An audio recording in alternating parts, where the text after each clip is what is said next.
cannot wait to see that story. It's so good. I want an arcade game now. I do too. More than ever. Right here in the studio. Let's get one right here in the studio. 6:01 on the clock. Jason and Alicia here with you as we count down to Memorial Day weekend. It kind of has Friday energy in here. I think that's how it's going to be at a lot of workplaces today, Guy. It's getaway day tomorrow. Yeah, and I feel like we've been on that Friday energy all week, or at least I have, just because the weather has just been so nice with temperatures earlier in the week in the 80s, and then we had a little bit of a cool down as we had yesterday and the day before on Tuesday and Wednesday. But temperatures right now in the upper 50s, cloudy skies, southeast wind at 10 miles per hour. These clouds won't stick around all day. We'll see a few sprinkles continue to dissipate throughout the morning hours, and we'll also find the cloud cover dissipating as well. We'll see that decrease. 56 by 9 a.m., most of our sunshine arriving late morning, and then just sunshine wall to wall as we get into the afternoon and evening hours. 76 later this afternoon, 78 tomorrow with a stunning weekend on the way. Sunny and 80 on Saturday.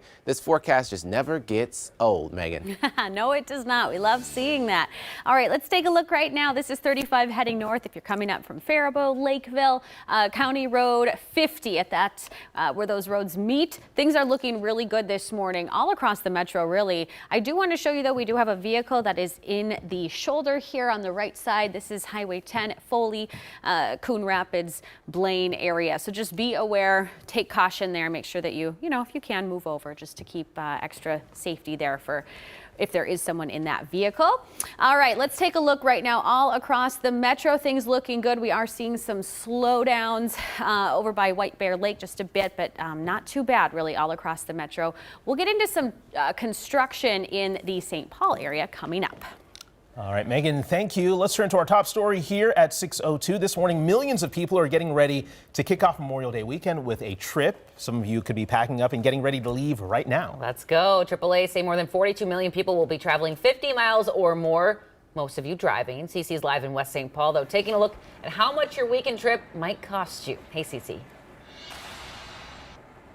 Hey, good morning. So I actually have good news for your wallet this morning. Unlike last year when gas prices were well above $4, this year your road trip should be a little cheaper. This morning we found out that the national average for gas is sitting at about $3.56. Here in Minnesota, a little bit cheaper, thankfully, at $3.50. We're in West St. Paul, like you said, and we found a gas station where it's only $3.48. And that's really all good news considering Memorial Day road trips are up 6% from last year. AAA predicts about 37 million Americans will drive to their holiday destinations this year, which is an uptick of more than 2 million. Now, even though there are lower prices here at the pump, car travel this holiday will still be shy of pre-pandemic numbers by about 500,000 travelers. But experts say you should, of course, still be prepared for rush hour traffic and delays, especially if you're heading to a major metro area. But we have you covered on all things travel this morning. So coming up in about 30 minutes, we're going to tell you the best and worst times to leave and come back from your weekend travel. Jason, Alicia. All right, CC, curious, has it been busy there at the gas station? Are people getting the travel started early? A little bit, not too much, a few cars here and there, but I think maybe in the next half hour there will be more people. Yeah, probably going to get a lot more busy. All right, CC Gaines reporting live this morning. Thank you. A consumer alert this morning. Customers are complaining that watered down gas at 2 Holiday gas stations in Minnesota is to blame for their recent car troubles. According to a Holiday spokesperson, water leaked into underground storage tanks at a New Hope and a Mankato station after recent snow melt. The station's monitors alerted them to the water and then they shut down and cleaned out the tanks, but not before a handful of customers were affected. The Department of Commerce tells us Holiday was already addressing the issue by the time they arrived at the stations to turn off the pumps. 3 years ago today, George Floyd was murdered at the hands of Minneapolis police. Since then, 3 officers have been convicted in his killing. Floyd's death, of course, sparked a worldwide reckoning of racial justice that's changed our city as well as our country. In 3.5 hours, Minneapolis City Council will commemorate the day by voting on a resolution condemning police brutality. And for 3 years, there's been a spotlight on the Minneapolis Police Department and how it operates. There are now new rules the department must follow, including what police can pull you over for. Last year, Minnesota Department of Human Rights investigation found 54% of MPD traffic stops from 2017 to 2020 involved black people, despite them making up only 19% of the Minneapolis population.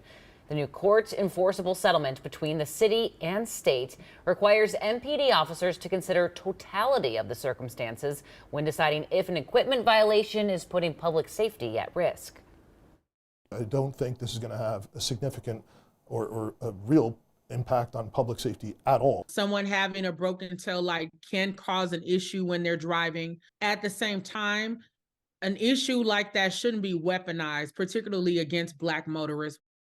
The restrictions include broken lights, broken mirrors, failing to signal, and cracked windshields, among others, unless someone is driving unsafely.